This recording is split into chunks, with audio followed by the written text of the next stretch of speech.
Coach Edwards here with LacrosseGoalieTips.com, and we could call this one Why I Love Brett Queener #2. I don't know. But more importantly, I hope you watched that video last week, okay, that I posted. If not, go check out the last post that I posted, and the Why I Love Brett Queener Lacrosse Goalie video. Bit of a man crush, really. Nothing major. But here's the deal. All right, one of the things I want to talk about is this concept that I've kind of coined of goalie RAM, all right, like RAM in your computer, like processing power. One thing you notice in that video is that a lot of times that Brett Queener will make a save and he will just take off, right? No 4 seconds in the crease, he will just make that save and he's gone. Why? Well, first off, as any great goalie will do, before the shot is taken, he's already thinking in advance what he's going to do with that ball, all right?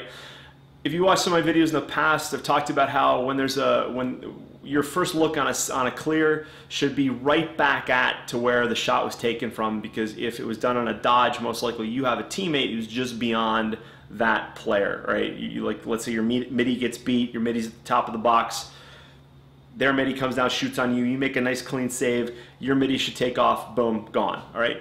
But you can only get to that bit of mental processing power if you are mentally capable to comprehend everything else that's going on, all right? So as a new goalie, you're thinking first like, oh my God, is this gonna hurt? Second of all, oh my God, I caught it, right? And the third, you're like, what do I do with it now, right? Because you haven't had time to think about it. And that's okay. Every goalie goes through that progression, whether you are 10 years old or you are 14, 15, 16, 17. Every time you make a jump to a better level of player, like of shooter, you come across that, all right? So, but what I want you to notice in that video, and I'll repost it below here, he's able to know what he's gonna do before he gets the ball, right? And you need to come up with that as well, all right? And there's certain like little basic rules. One, I just explained like where that first shot goes on the clear, or that first pass goes on the clear. Second one, maybe to think about is like, okay, you're man down, all right, which means that when you get a ball on a save, it's 6 on 6 technically, right? It's not 7 on 6 to clear, so you don't have a man advantage. You got to know like okay, what are you gonna do?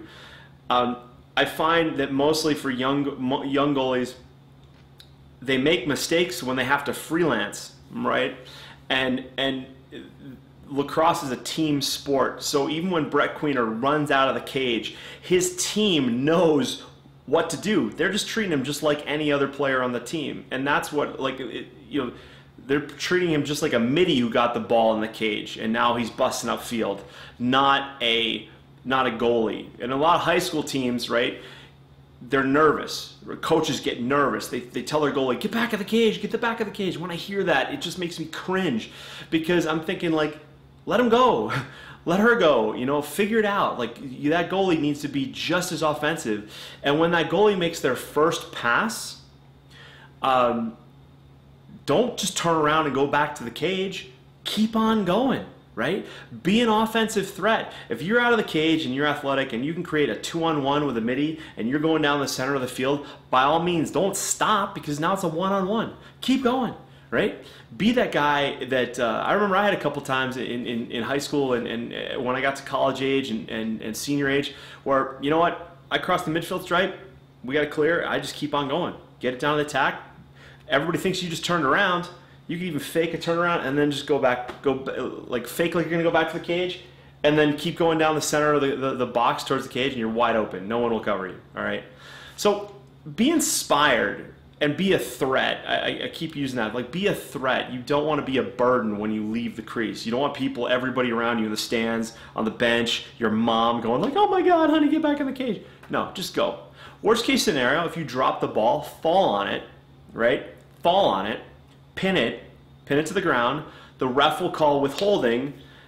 It's a change of possession. You run back to the cage, you're done. Okay, so anyway. Be inspired by Brett Queener, all right? And be more of that type of goalie. Work on becoming an all-around lacrosse goalie that's athletic and that's a threat all over the field, all right? You won't regret it. Your game will improve. And by all means, everybody will think you're a hero, especially when you score. Cheers. Coach Edwards, lacrossegoalietips.com. I'm looking forward to your questions, your videos. If you see a video online that you got a question about, send it to me, and maybe I'll do a critique about it down the road, or I'll do a post about it, just explaining some stuff, whether I like it or not. But anyway, by all means, leave a comment below, Facebook, share it, tweet it. Really appreciate it. Talk to you soon. Bye.